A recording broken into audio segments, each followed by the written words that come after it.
I'm gonna take a huge bite out of these testicles. All I did was remove the membrane here. You can see the other membrane's fully intact. Here we go.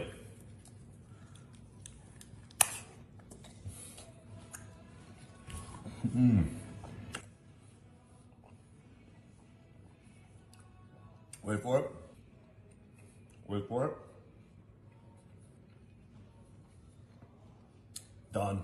All right, guys, so there's been a lot of influencers floating around the interwebs lately promoting the ingestion of bull testicle for the purpose of increasing testosterone. And so after getting a handful of questions about this one over the last several months, I figured this might be an interesting video to make. So let's go ahead and dive right in.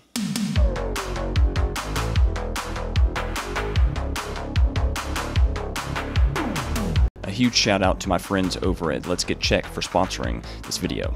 All right, so because there is just such little research on the consumption of bull testicles specifically, what I want to do kind of in the first half of this video is really kind of just step back a little bit and look at organ and glandular supplementation as a whole and kind of look at it from more of a historical perspective, as well as some of the research that's been performed on other glandular tissues before we end up specifically diving into the research and what little research there is on the consumption of bull testicle. Now, first off, it is important to note that there is a major difference between the consumption of organ tissues specifically and glandular tissues. Now, organ tissues are kind of like a broad term that's used to describe tissues like the brain and the liver, whereas glandular tissues are specifically kind of like a subset of organs that produce and store hormones. And these would include things like the thyroid gland and the adrenal glands, as well as the sexual reproductive glands like the testes and the ovaries. Now, where organ tissues are specifically consumed for their extremely high nutrient content,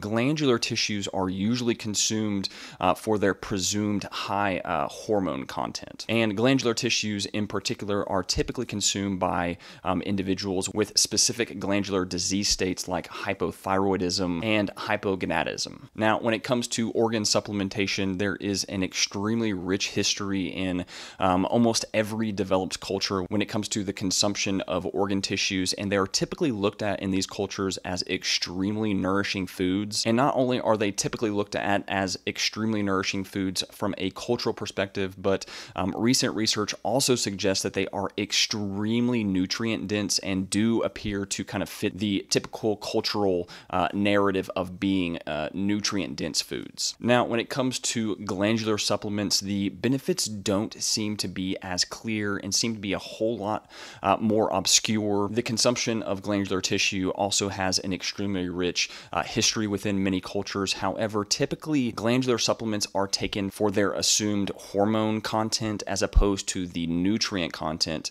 of organ supplements. However, contrary to popular belief, there may actually be some legitimacy to the claims that these glandular tissues actually do contain high levels of the hormones that they produce. Now, specifically within the context of desiccated thyroid, there does appear to be some slight and albeit weak evidence that there may be some benefit to individuals with hypothyroidism, and the prescribing of desiccated thyroid also seems to be gaining some momentum in specific practitioner circles as well. However, when it comes to the consumption of bull testicles specifically, the benefits seem to be a whole lot more obscure and a whole lot less probable as well, and here's why. Now, when it comes to the thyroid gland producing thyroid hormones, the thyroid gland not only produces thyroid hormones, but it also stores thyroid hormone. And so presumably when you consume a thyroid gland, a desiccated thyroid extract, there is typically a high level of thyroid hormones in that extract. However,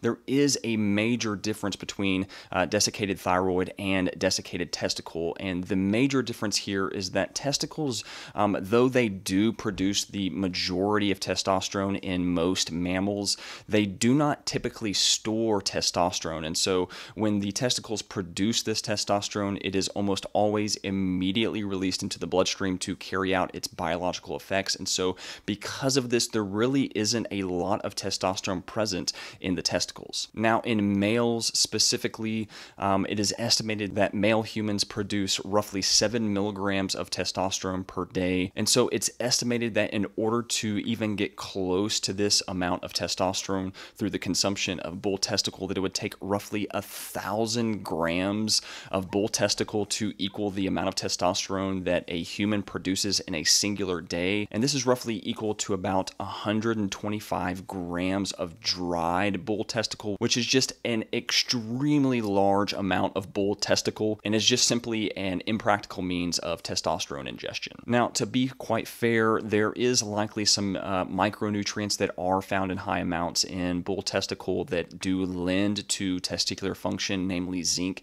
and vitamin A. However, my issue with consuming bull testicle for the consumption of these vitamins and minerals is that they are found in abundance in almost every other organ tissue, namely the liver specifically. And there may also be some precursors and enzymes that are found in the testicles that might lend to increased testosterone production. However, on the contrary, there does seem to be some weak evidence as well that if you do consume bull testicle in high enough amounts to increase testosterone, that it may actually be detrimental to testicular function. And so at this point, if you are looking for something to increase testosterone, if you're looking to consume something that actually has testosterone in it, it's probably actually going to be more safe and effective to just go on to TRT. So all in all, when it comes to consuming testicular supplements, I would forego taking things like bull testicle simply because, again, it is far more economical to just simply consume things like desiccated liver, which has a much higher nutrient content in it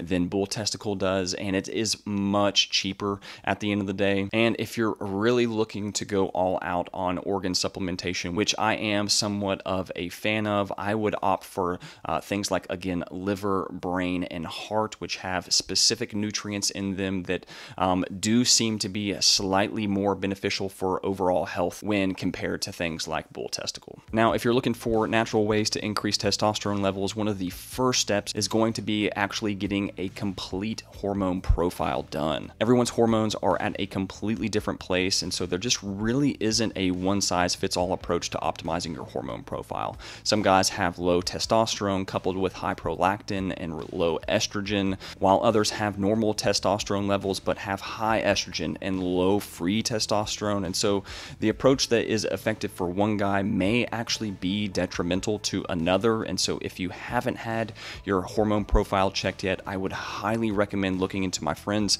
over at Let's Get Checked. They have one of the most comprehensive tests on the market, and what's more is that you can actually do it at home. Once you've purchased your test, they'll actually send you your test to your doorstep, where you will collect your sample at home and send it back, and within a few days you'll get your results through their online portal, along with a free consultation with a practitioner that will walk you through your personal results. Now, this is a super sweet deal, so make sure to check out the link in the description down below for 30% off of your test. But other than that, guys, if you're looking for more proven supplements that can be used to safely increase testosterone levels, make sure to check out the free guide that I have on my website, as well as the links to my favorite ashwagandha supplement. But other than that, I think I will see you guys next time. Thank you so much.